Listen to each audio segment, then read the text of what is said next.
Hi, I'm Fran. Hey, Fran, I'm Dana. Nice to meet you. Nice to meet you, too.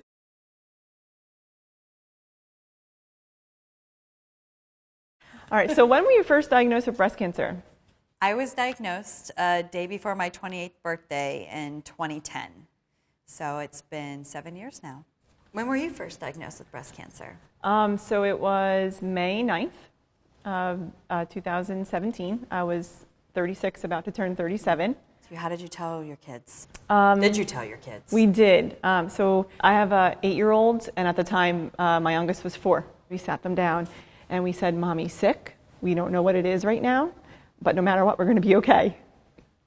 And my 8-year-old's crying. I'm crying. And my 4-year-old's saying, it's okay, Mom. You're going to lose your hair, and you're going to look beautiful. You know, what's for dinner? Let's get to the important stuff. And my 8-year-old is in tears, you know. She said, Mom, I'm just scared. And I said, well, what are you scared of? And she's like, I'm scared that you have cancer. And I said, but what does that mean? She said, it means you're going to get sick and die. And I said to her, am I a fighter? Yes. Am I a competitive person? Yes, you're competitive. You know, am I positive? You know, do I like to lose? I said, whatever this is, we're going to be okay. But I wonder how she pulls away the immediate insight of you'll lose your hair and you'll die. I mean, how powerful, right? Like, where do you think she learned that? Or where do you think she picked that up from? I have no idea. But cancer is such a powerful word. Yeah. We've given so much power to this word. And really, people are living amazing lives. Correct. And they are surviving. And it's not a death sentence, you know? So, how did your friends and family react? Did they treat you differently? Yes, I actually lost some friends. I lost friends that I thought were going to be the best friends throughout the process. I'm not faulting them for stepping out of my world. I did have one friend that circled back around a few years after the fact and really came to me and apologized. And she said to me very directly, she said, I'm so sorry that I had to exit during this period of your life. She goes, but I couldn't sleep at night with the thought of you dying. And I didn't want to know. And that's like a really hard thing that you don't necessarily understand in the moment, that your friends and your family are looking at you like you're dying. So when you don't, you know. When you're killing it in life, when you're... You know, it's safe for them again, you know. But in that moment, I never thought I was dying. In that moment, I wasn't going to let death be my definition of what I was to face, because if it was death, I would have been too scared, and I needed the courage to be strong. So to hear something like that powerful, where like you just knew that every look that they were giving you was like, is this the last time I'm going to see you? And, you know, unfortunately for a lot of women, it is as well. I mean, that's the reality of the disease, right? So at 28 years old, I had a 1 in 3 chance of dying in my first 5 years. I mean, that's not, you don't play the stats on that side. You play them on the other side. winning side. And the winning side. So that was a really heavy weight to carry for, you know, the first 5 years of my diagnosis. What's the one thing you wish others knew about breast cancer? Ooh, I like this one. Good segue. I wish people knew that breast cancer was not the good cancer to have. It's not the best cancer to have. No cancer is good cancer. We are women and men that are mutilating and amputating parts of our bodies in order to save our life. And of course, they would always give me the segue of, this is what your statistics are with a double. Yeah, you're single and tissue sparing.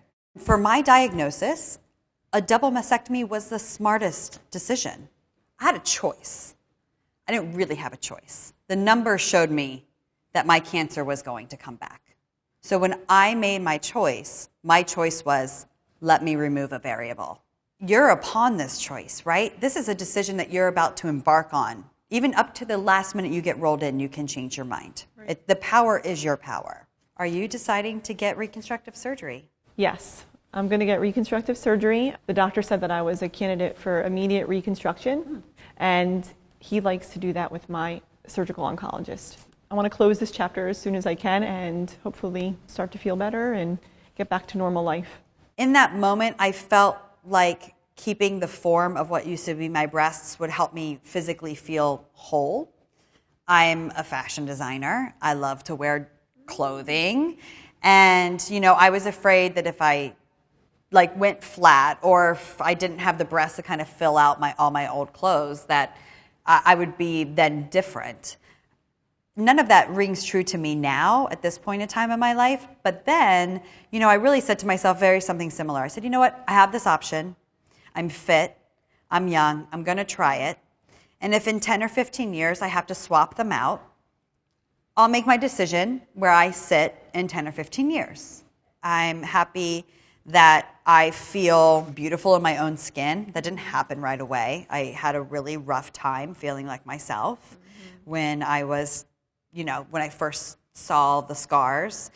But I decided to, take some of my own destiny in my own hands, and I tattooed a cherry blossom tree around my entire chest.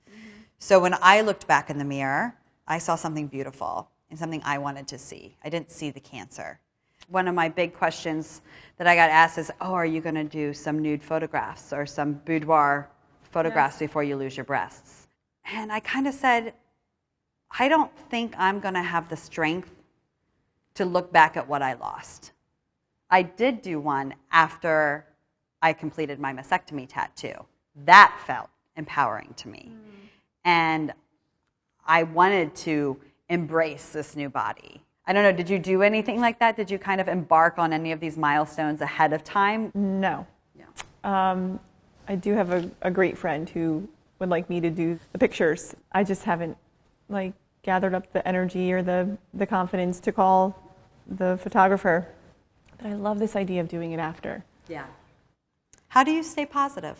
For me, there was really no question to stay positive, because if I can live my life as a positive person without an affliction, without a challenge, let's see how I'm going to do with a challenge now. Do you feel like you're staying positive 100% of the time? No, and that's what I just wanted to say. I am tired.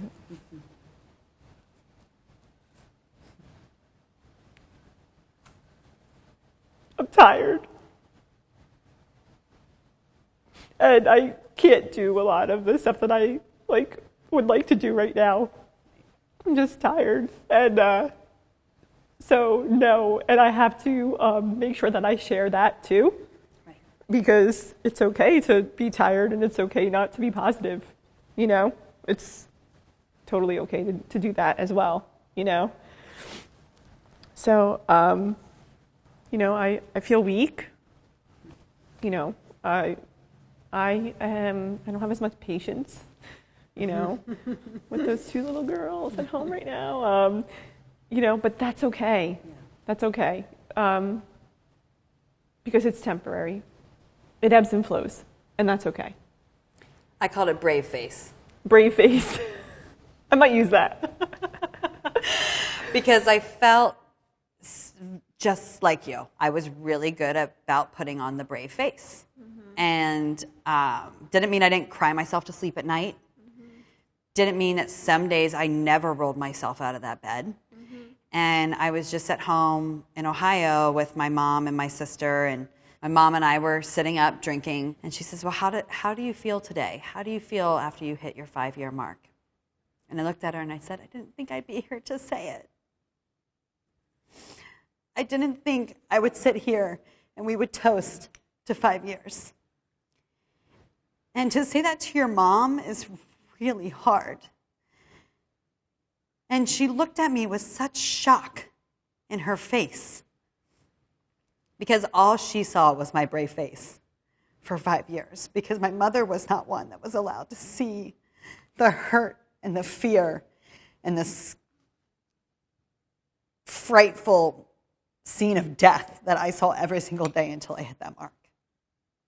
Because your mom's not supposed to bury you. And I kind of feel like she felt like she was getting lied to. for 5 years because I should have told her that. I should have shared those things with her. But I needed her to be brave for me too. It was really only after year 5 that I took my brave face off. Whew. Crying now. I think You are a hero. Thank you for doing this.